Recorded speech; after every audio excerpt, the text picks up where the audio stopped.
Hi everyone, welcome back. This is Dr. Rahil here. In the second part of acute coronary syndrome, we will learn about non-ST elevation MI and unstable angina. But first, let's start with a case scenario. Let us discuss another case scenario. A 68-year-old man presented to the emergency department with history of central chest pain which lasted for about 30 minutes previous night, about 12 hours before hospital attendance. He was pain-free at the time of assessment. His risk factors for ischemic heart disease included high cholesterol and smoking history. Physical examination was normal and cardiac enzymes were within normal limits. Please pause the video to look at the ECG carefully to answer the question on the next slide. What is the diagnosis here based on ECG and clinical presentation?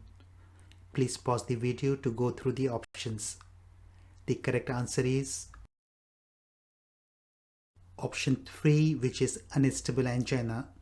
The reason being the patient had an episode of chest pain which lasted for about 30 minutes. There were T-wave inversions in leads 3, AVF as well as V5 and V6 with normal cardiac enzymes. And this takes us to the discussion of non-ST elevation MI and unstable angina in the next few slides. First, we will start with non-ST elevation MI, which is an acute ischemic event causing necrosis of cardiac myocytes. Diagnosis is based on ECG and cardiac enzymes.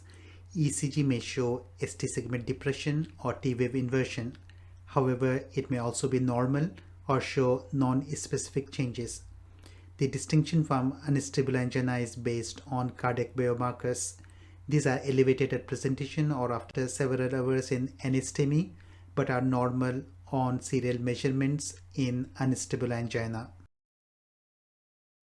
Initial management consists of aspirin 300 mg and low molecular weight heparin like fondaparinux 2.5 mg given subcutaneously. Enoxaparin is preferred in patients with renal impairment.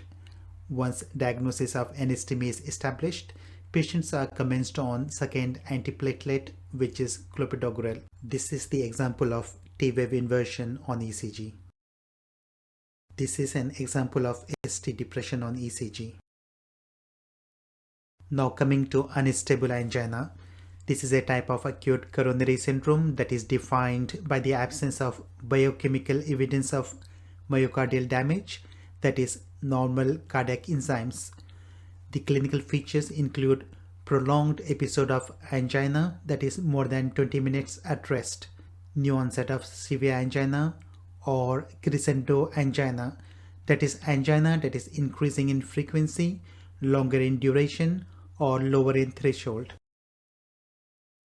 The ECG typically shows ST segment depression or T-wave inversion, but it may be normal.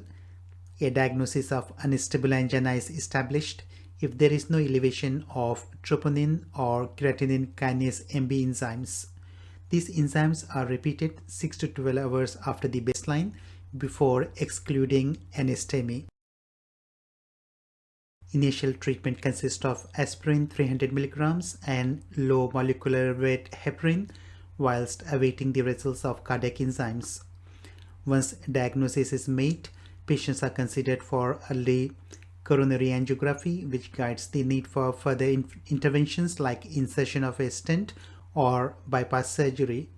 It also needs optimization of anti-anginal medications. This is the summary of acute coronary syndrome with help of mind map. As discussed earlier, acute coronary syndrome is divided into 3 categories.